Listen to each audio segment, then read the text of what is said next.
Começou. Primeira série, revisão, P1, primeiro trimestre, capítulo 1 e 2 de História, tá? Então, primeiro tópico, Atenas. Grécia, né, no caso. Então, em Atenas, eu quero que você fale sobre a educação de Atenas.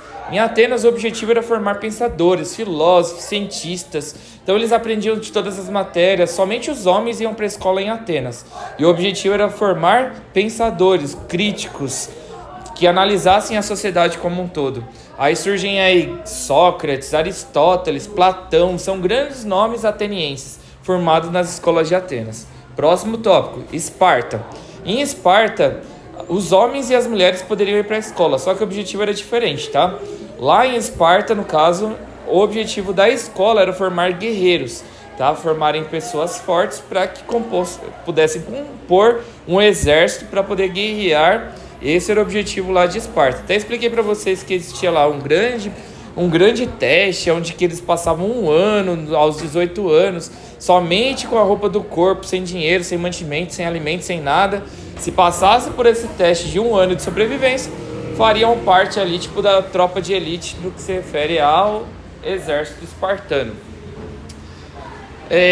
Só um detalhe de Atenas, como a educação ali era priorizada, tipo, de formar filósofos e cientistas, lá existia uma democracia. A democracia era valorizada, o pensamento do outro. Do outro que eu falo eram homens, tá? Em Esparta não existia democracia. Prosseguindo, Guerra do Peloponeso. A Guerra do Peloponeso aconteceu quando tentaram invadir a Grécia. E os atenienses viram que eles precisavam fortificar o exército deles, porque o foco de Atenas era formar pensadores, e não pessoas que batalhassem. Então os atenienses eles formaram a Liga de Delos. A Liga de Delos eram várias cidades que também tinham exércitos fragilizados, e Atenas acabou unindo todas as cidades com exércitos fragilizados para formar um grande exército, a Liga de Delos. Os espartanos, eles pensaram que os atenienses poderiam dominar toda a Grécia. Então os espartanos juntaram os excluídos, que não estavam na Liga de Delos, e formaram a Liga do Peloponeso. A Guerra do Peloponeso, então, foi a guerra entre os espartanos com a Liga do Peloponeso e os atenienses com a Liga de Delos. Essa Guerra do Peloponeso durou várias décadas e acabou enfraquecendo demais o território grego, a ponto que os macedônios acharam um momento propício para invadir a Grécia e dominar toda ela, com a liderança de Alexandre o Grande, Xandão. Alexandre o Grande não é por conta da estatura dele, mas por conta do império que ele representa. Alexandre o Grande, ele dominou a Grécia a princípio, dominou toda a Europa, dominou o norte da África, dominou o continente asiático. Então, por isso que o nome dele é Alexandre o Grande, pelo vasto império que ele acabou dominando. Alexandre o Grande, ele acabava valorizando a democracia e acabou, invadindo vários territórios de forma democrática. Então, do território B que ele ia invadir, ele dava opção para as pessoas se renderem ou guerrearem. E por conta dessa expansão que ele já tinha feito na Europa, a maioria se rendia.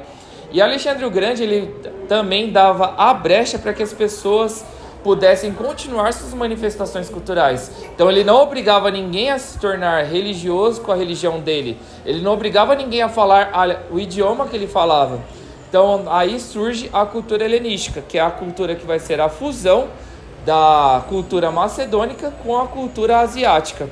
Essa fusão é chamada de cultura helenística, que surgiu durante o Império de Alexandre o Grande, que não era algo imposto, mas era algo feito de forma democrática. Prosseguindo, Alexandre o Grande ele morre de febre e abre espaço para um novo império surgir, que no caso são os romanos. A história de Roma que eu vou cobrar de vocês é aquela história mitológica. Então a história mitológica é que dois irmãos, gêmeos no caso, que iriam assumir o trono do reinado de Roma, tá? Da monarquia romana. Porém, eles foram abandonados em um cesto sobre um rio, foram encontrados por uma loba que amamentou eles durante o período. Depois, um pastor de ovelhas encontrou esses gêmeos, cuidou deles até eles se tornarem adultos. Eles descobriram a história que eles foram abandonados pelo tio. Eles voltaram para Roma, mataram o tio deles e se tornaram os primeiros reis de Roma. Porém, Rômulo acabou matando Remo, porque a soberba subiu para a cabeça dele e, no caso, ele se tornou o primeiro rei de Roma isolado. O próprio irmão o matou. Prosseguindo, depois nós temos a política do pão e do circo. O Império Romano acabou passando por um período de dificuldade. Aconteceu uma crise natural e o trigo parou de ser plantado por conta da falta de chuvas, escassez. A população acabou sofrendo pelo principal produto que eles tinham ali como base alimentícia, que era o pão. Então passaram a passar fome. E o imperador de Roma ainda continuava a cobrar os impostos. Então a população não tinha nem comida, já era pobre e tinha que continuar pagando os impostos. A população começou a fazer revoltas dentro de Roma. E no caso o imperador ele teve a grande ideia, construir um grande estádio, onde nesse estádio ele iria distribuir pão para a população que estava passando fome, e a população iria ficar entretida com os espetáculos que iriam ser aplicados ali naquele grande estádio, que nós conhecemos hoje como o Coliseu, uma das 7 maravilhas do mundo. O Coliseu ele foi construído para poder ter batalhas ali sangrentas e a população se animar com isso, e a população recebia um alimento semanal. Isso ficou conhecido como política do pão e do circo. O pão pelo recebimento ali do alimento e o círculo pelos espetáculos sangrentos. Muitos cristãos eram jogados ali para poder lutar contra gladiadores profissionais e a população ficava feliz com essas tragédias que aconteciam neste grande estádio. Próximo tópico, feudalismo. O que é o feudalismo? Bem simples, é uma sociedade rural, com vários nobres, com vários reis e um rei maior. Tá, o feudalismo ele parte principalmente entre dois personagens principais, que é o vassalo e o suzerano. O suzerano seria aqueles vários reis e os vassalos seriam os camponeses. Os camponeses eles não tinham terra nenhuma, eles tinham terra que era concedida pelo suzerano. Em contrapartida, esse suzerano, que é esse camponês, ele pagava impostos.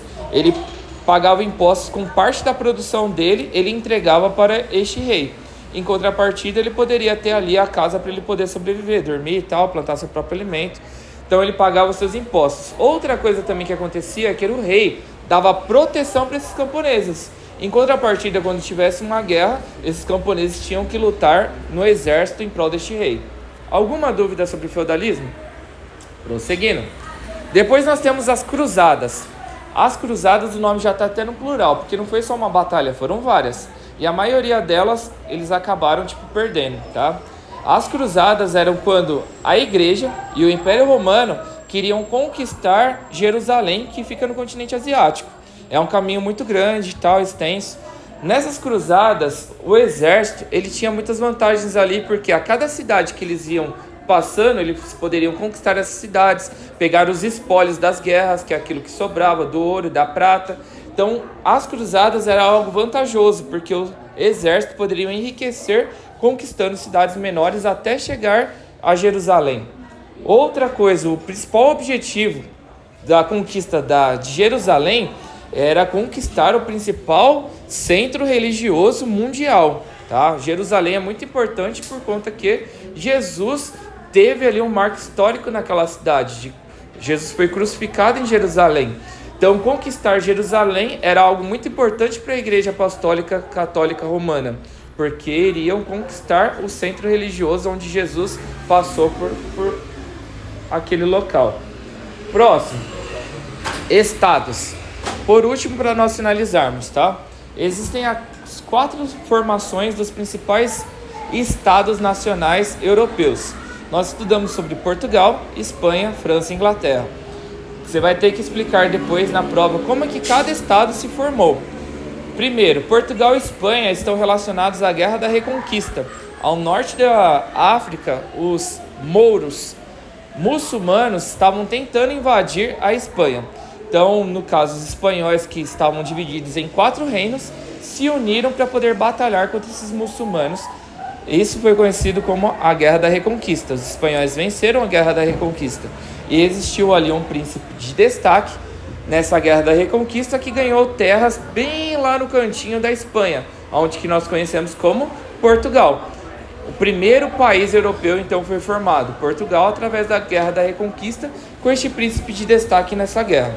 Próximo, Espanha. Dos 4 reinados, nós temos ali a formação de Aragão e Castela, tá? Então a união desses 2 reinos acabou fazendo com que centralizasse ali 50% do poder da Europa.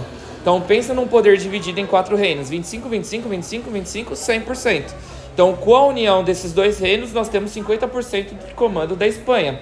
Então o casamento acabou fazendo com que a Espanha se tornasse um país com a centralização deste reinado, dos 4 para 1 apenas. Próximo. A França. A França surgiu após a Guerra dos 100 Anos. Guerra dos 100 Anos entre a Inglaterra e a França. A França saiu vitoriosa e fez com que o rei Luís XIV, considerado como o Rei Sol, né, foi ali um dos principais líderes das vitórias francesas, centralizasse todo o poder sobre ele. Rei Sol, por conta do rei absoluto que ele tinha, assim como o Sol, um astro onde orbitam vários planetas, o Rei Sol se tornou uma figura representativa de liderança, dominando todo o restante do Império Francês. Por último, para poder finalizarmos, a Inglaterra. A Inglaterra tinha 2 reinados, representando ali 2 rosas, a branca e a vermelha, por isso considerado como a Guerra das 2 Rosas. Então nós tínhamos os Yorks e os Lancasters, cada um representando uma família. Os Yorks e os Lancasters acabaram guerreando pelo trono inglês. Nós temos a vitória dos Lancasters, tá? E assim acabamos tendo ali a formação do país que nós conhecemos hoje como a Inglaterra, após a vitória dos Lancasters. Finalizamos aqui a nossa revisão. Um abraço, até mais.